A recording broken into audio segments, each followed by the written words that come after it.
നമസ്കാരം. ഇന്ദിരാഗാന്ധി മതപരിവർത്തനത്തിനെതിരായിരുന്നു. എന്തുകൊണ്ട്? ഇന്ദിരാഗാന്ധി മീനാക്ഷിപുരം മതപരിവർത്തനത്തിന് എതിരായിരുന്നു എന്ന് തന്നെയാണ് അറിയാൻ കഴിയുന്നത്. അവർ RSS നേതാക്കളെ അന്ന് കാണുകയും അവരോടൊപ്പം സംവദിക്കുകയും ചെയ്തിരുന്നു. അവർ ഒരിക്കലും ഇഷ്ടപ്പെട്ടിരുന്നില്ല. ജന്മഭൂമി പ്രശ്നം ആരംഭിക്കുന്നതിനുള്ള പല കാരണങ്ങളിൽ ഒന്ന് എന്ന് പറയപ്പെടുന്നത് തമിഴ്നാട്ടിലുള്ള മീനാക്ഷിപുരത്ത് നടന്ന മതപരിവർത്തനമാണ് എന്നാണ് പറയപ്പെടുന്നത്. RSSൻ്റെ മുഖപത്രമായ ഓർഗനൈസറിൻ്റെ മുൻ പത്രാധിപരായിട്ടുള്ള ബാലശങ്കർ ഒരു യൂട്യൂബ് വീഡിയോയിൽ സംസാരിക്കവെയാണ് അദ്ദേഹം ഇക്കാര്യം തുറന്നു വിശദീകരിച്ചത്.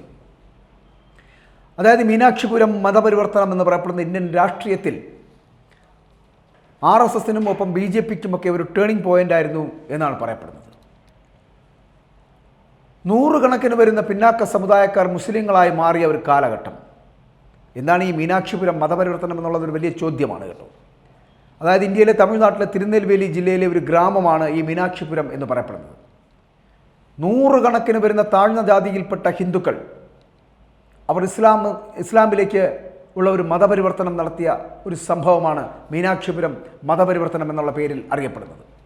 വലിയ പ്രസിദ്ധമായിട്ടുള്ള ഒരു മതപരിവർത്തനമായിരുന്നു കേട്ടോ. ഈ സംഭവം ഇന്ത്യയിൽ തന്നെ മതസ്വാതന്ത്ര്യത്തെക്കുറിച്ചുള്ള ചർച്ചകൾക്ക് തുടക്കമിട്ട ഒരു മതപരിവർത്തനമായിരുന്നു. 1100ഓളം വരുന്ന പട്ടികജാതിക്കാർ ഒറ്റയടിക്ക് ഇസ്ലാം മതം സ്വീകരിച്ചതായിട്ടാണ് കണക്കാക്കപ്പെടുന്നത്. നിരവധി പ്രസ് റിപ്പോർട്ടർമാരും രാഷ്ട്രീയക്കാരായ അടൽ ബിഹാരി വാജ്പേയി കൂടാതെ യോഗേന്ദ്ര മഖ്വാന എന്നിവരുമൊക്കെ ഈ മീനാക്ഷിപുരം ഗ്രാമം അന്ന് സന്ദർശിച്ചു.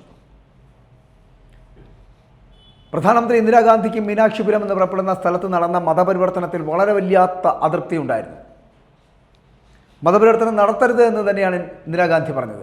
മീനാക്ഷിപുരം മതപരിവർത്തനത്തിൻ്റെത് എതിരായിരുന്നു ഇന്ദിരാഗാന്ധി എന്നാണ് പറയപ്പെടുന്നത്. ഇങ്ങനെ വലിയ തോതിൽ മതപരിവർത്തനം നടന്നാൽ അത് ഉണ്ടാക്കാൻ പോകുന്നത് ഇന്ത്യയുടെ മതേതരത്വ സ്വഭാവം തന്നെ ഇല്ലാതാകുമോ എന്ന് ഇന്ദിരാഗാന്ധി ഭയന്നിരുന്നു എന്നുള്ളതാണ്. അവർ നേരെ രാജ്യത്തെ ഈ വലിയ ഭീഷണിയിൽ നിന്നും രക്ഷപ്പെടുത്തുന്നതിന് വേണ്ടിയിട്ട് അല്ലെങ്കിൽ രക്ഷിക്കുന്നതിന് വേണ്ടിയിട്ട് RSS നേതാക്കളുമായിട്ട് വരെ കൂടിക്കാഴ്ച നടത്തി എന്നുള്ളതാണ് ചരിത്രം. ഇസ്ലാമിലേക്കുള്ള മതപരിവർത്തനം നിർത്തുന്നതിനായിട്ട് വലിയ തോതിൽ പ്രചാരണം നടത്താൻ ഇന്ദിരാഗാന്ധി എന്ന് പറയപ്പെടുന്ന വ്യക്തിത്വത്തിന് കഴിഞ്ഞു. ഇന്ദിരാഗാന്ധി തന്നെ RSS നേതാക്കളുടെ മേൽ വലിയ സമ്മർദ്ദം ചെലുത്തുകയുമുണ്ടായി. അന്ന് ഇന്ദിരാഗാന്ധി തന്നെ ഈ ഒരു ദൗത്യത്തിനായിട്ട് കോൺഗ്രസിൻ്റെ നേതാവായിട്ടുള്ള കരൺ സിംഗിനെ ഇതിനായിട്ട് ചുമതലപ്പെടുത്തുകയും ചെയ്തു. അന്ന് RSS അശോക് സിംഗാളിനെ തമിഴ്നാട്ടിലേക്ക് അയക്കുകയായിരുന്നു. അദ്ദേഹം മീനാക്ഷിപുരം വരുന്നു, അവിടെ സന്ദർശിക്കുന്നു. അശോക് സിംഗാൾ UPയിലെ വലിയൊരു ബിസിനസ് കുടുംബത്തിലെ തന്നെ അംഗമായിരുന്നല്ലോ. കരുത്തനായിട്ടുള്ള സംഘപ്രവർത്തകൻ ഇതായിരുന്നു അശോക് സിംഗാൾ. ആ അശോക് സിംഗാളാണ് തമിഴ്നാട്ടിലെത്തുന്നു. അദ്ദേഹം അശോക് സിംഗാൾ വിശ്വ ഹിന്ദു പരിഷത്തിൻ്റെ ജോയിൻറ്റ് ജനറൽ സെക്രട്ടറിയൊക്കെ ആയിട്ട് മാറുന്ന കാലഘട്ടം അത് പിന്നീടുള്ളതാണ്. മീനാക്ഷിപുരം സംഭവത്തിനെതിരായിട്ടുള്ള പ്രതിഷേധമാണ് അശോക് സിംഗാളിൻ്റെ നേതൃത്വത്തിൽ വിശ്വ ഹിന്ദു പരിഷത്ത് പിന്നീട് വലിയൊരു ശക്തിയായിട്ട് വളരാൻ കാരണമായി മാറിയത്. ഈ ഒരു മീനാക്ഷിപുരം എന്ന് പറയപ്പെടുന്ന അവിടെ നടന്ന മതപരിവർത്തനം. പിന്നാക്കക്കാരായിട്ടുള്ള ദളിതർക്ക് ക്ഷേത്രപ്രവേശനം നിഷേധിക്കുന്നതിനാലാണ് അവർ ഹിന്ദുമതം വിട്ട് മറ്റു മതങ്ങളിലേക്ക് മാറുന്നത്, അല്ലെങ്കിൽ ഹിന്ദുമതത്തെ വിട്ട് ഇസ്ലാം മതത്തിലേക്ക് ചേക്കേറുന്നത് എന്ന് തിരിച്ചറിഞ്ഞ അശോക് സിംഗാൾ അപ്പോൾ അവർക്ക് കൂടി പ്രവേശനം അനുവദിക്കുന്ന 200 ക്ഷേത്രങ്ങൾ BHPയുടെ നേതൃത്വത്തിൽ, അതായത് ഈ വിശ്വ ഹിന്ദു പരിഷത്തിൻ്റെ നേതൃത്വത്തിൽ പണിതു എന്നുള്ളതാണ്. അതിനുശേഷമാണ് ഈ ദളിതരുടെ മതപരിവർത്തനം നിലച്ചത് എന്നാണ് അറിയാൻ കഴിയുന്നത്. മീനാക്ഷിപുരം മതപരിവർത്തനത്തിനെതിരെ ആയിരുന്നു BJP അതുവരെ മതേതരത്വം പറഞ്ഞു നടന്ന പാർട്ടിയായിരുന്നു എന്നാണ് പറയപ്പെടുന്നത്.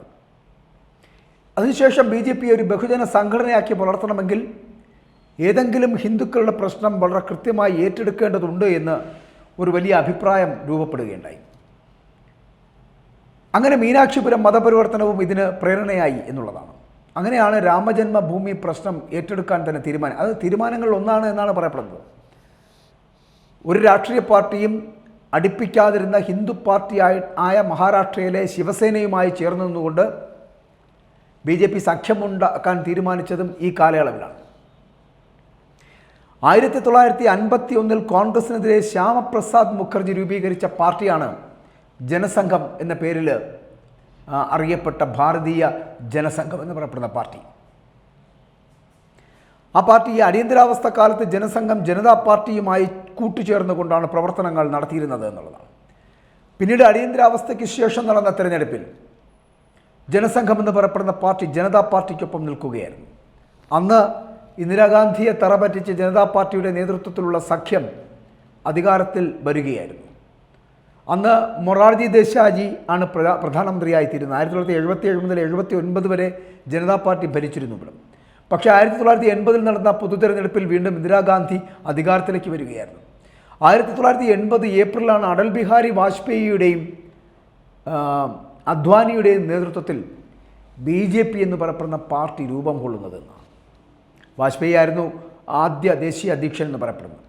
മീനാക്ഷിപുരം മതപരിവർത്തനത്തിനെതിരായിട്ടുള്ള പ്രക്ഷോഭവും രാമജന്മഭൂമി പ്രക്ഷോഭവും BJPക്ക് വല്ലാത്ത വഴിത്തിരിവായി എന്നുള്ളത് ചരിത്രമാണ്.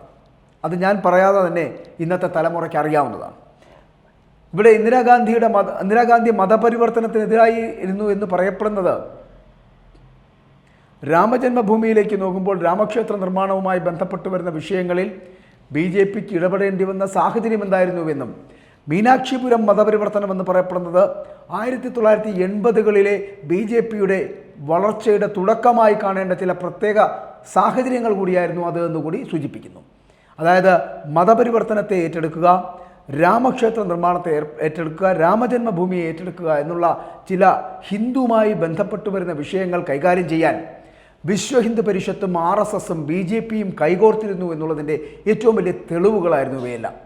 അതായിരുന്നു മീനാക്ഷിപുരം മതപരിവർത്തനവും അതിനുശേഷം അതിനെ രാമജന്മഭൂമി പ്രക്ഷോഭത്തിലേക്കും കൊണ്ടെത്തിച്ചത് ഈ BJPയെയും വിശ്വ ഹിന്ദു പരിഷത്തിനെയും RSSനെയും. അതിനുശേഷം നടന്നതൊക്കെ ചരിത്രമാണ്. 1980 രൂപം കൊള്ളുന്ന BJP എന്ന് പറയപ്പെടുന്നത് 1989 ശേഷം നമുക്കറിയാം 90, 91, 92 കാലഘട്ടങ്ങളിലൊക്കെ LK അദ്വാനിയും അടൽ ബിഹാരി വാജ്പേയിയും അടക്കമുള്ളവർ നേതൃത്വം കൊടുത്ത് മുന്നോട്ട് വന്ന ആ പ്രസ്ഥാനം LK അദ്വാനിയുടെ നേതൃത്വത്തിലുള്ള രഥയാത്രയാണ് BJP എന്ന് പറയപ്പെടുന്ന പ്രസ്ഥാനത്തിന് വേരുണ്ടാക്കി കൊടുത്തത് എന്നുള്ള കാര്യത്തിലും സംശയമില്ല. 91 മുതൽ ഇങ്ങോട്ടുള്ള കാലഘട്ടങ്ങളിൽ BJPയുടെ വളർച്ചാ കാലഘട്ടം എന്ന് തന്നെയാണ് പറയപ്പെടുന്നത്. 2014 മുതൽ എന്ന് പറയപ്പെടുന്ന നരേന്ദ്രമോദി പ്രധാനമന്ത്രിയാകുന്നു. 2019 വീണ്ടും അധികാരത്തിലേക്ക് എത്തപ്പെടുന്നു നരേന്ദ്രമോദി. അങ്ങനെ ആദ്യത്തെ ഭൂരിപക്ഷത്തിൽ നിന്നും കൂടുതൽ ഭൂരിപക്ഷത്തോട് 303 സീറ്റുകളോടുകൂടി 2019 ഏകപക്ഷീയമായ വിജയം നേടിയെടുത്തുകൊണ്ട് BJP അധികാരത്തിലേക്ക് എത്തപ്പെടുന്നു. ഇതാ 2024 എത്തുമ്പോൾ വീണ്ടും നരേന്ദ്രമോദി അധികാരത്തിലേക്ക് എത്തുമെന്നുള്ള കാര്യത്തിൽ സംശയമില്ല. സീറ്റുകൾ 370 മുകളിലായിരിക്കുമെന്നുള്ള കാര്യത്തിലും സംശയമില്ല.